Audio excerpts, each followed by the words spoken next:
हरिओम आचार्य जी। अम्बाला से विवेक भैया का प्रश्न है कि क्या हम किसी ग्रह के उपाय से जितना हमारे भाग्य में है उससे अधिक पा सकते हैं, अथवा उपाय ना करने से जितना हमारे भाग्य में है उससे कम मिलेगा? हरिओम विवेक भैया। यहाँ आपको ये समझना चाहिए कि किसी भी ग्रह का प्रयोग करने का प्रयोजन ऐसा नहीं होता है कि हम भाग्य से बहुत अधिक कुछ पाना चाहते हैं। उस समय में आने वाले कष्ट को, उस ग्रह से आने वाली पीड़ा को, उस काल में उसकी जो रश्मियां, उसकी जो ऊर्जा हमें कष्टकारी होने वाली है, केवल उसको शांत करने के लिए प्रयोग किए जाते हैं। अब ऐसा भी प्रश्न हो सकता है, तो क्या भाग्य में आने वाला जो कष्ट है, जो भाग्य में लिखा कष्ट है, वो भी कट सकता है?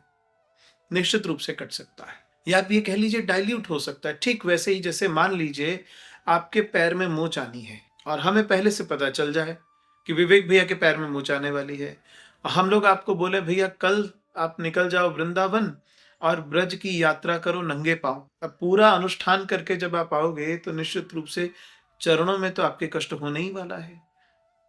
अब किंतु आपने वह कार्य सत्कर्म की दृष्टि से किया है, तपस्या की दृष्टि से किया है और अपनी इच्छा से उसको स्वीकार कर लिया है, तो पहले तो मन में संतोष रहेगा कि भाई हम लोग इतनी बड़ी परिक्रमा करके आए हैं, ब्रज की पूरी परिक्रमा हमने कर ली है, उसके कारण से जो भी पाद वेद है वो होगा ही, चरणों में जो, पैरों में जो दर्द है वो कष्ट होगा ही। और यहाँ आपका वह कष्ट कट गया जो दूसरे प्रकार से रोग के रूप में आने वाला था।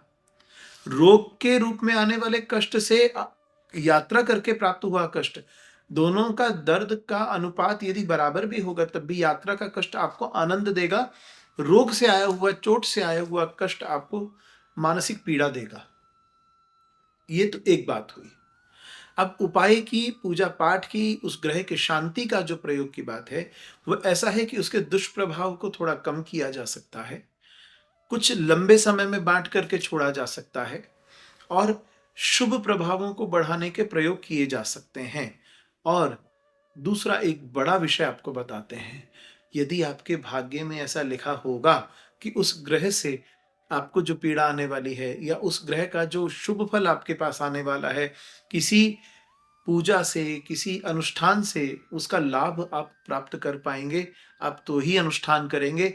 अन्यथा ग्रह तो पूरे संसार के एक एक व्यक्ति को कष्ट देते हैं, एक एक व्यक्ति को पुण्य देते हैं, एक एक व्यक्ति को लाभ देते हैं, तो क्या सारे व्यक्ति अनुष्ठान से ही सब लाभ ले पाते हैं? ऐसा नहीं होता है। जब आपके भाग्य में अनुष्ठान की दृष्टि से ही होगा तभी आप उस अनुष्ठान की तरफ आकृष्ट होंगे।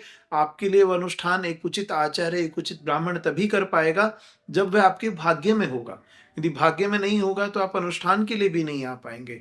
आपके मन में जो विचार आ रहा है, आपके मस्तिष्क में जो विचार आ रहा है, जो परिपक्व हो रहा है, जिस पर आप कार्य कर रहे हो, वो तभी आएगा जब आपके भाग्य में लिखा होगा, अर्थात आपकी ग्रह संरचना उसकी अनुमति आपको देती होगी। भगवती आपका मंगल करे।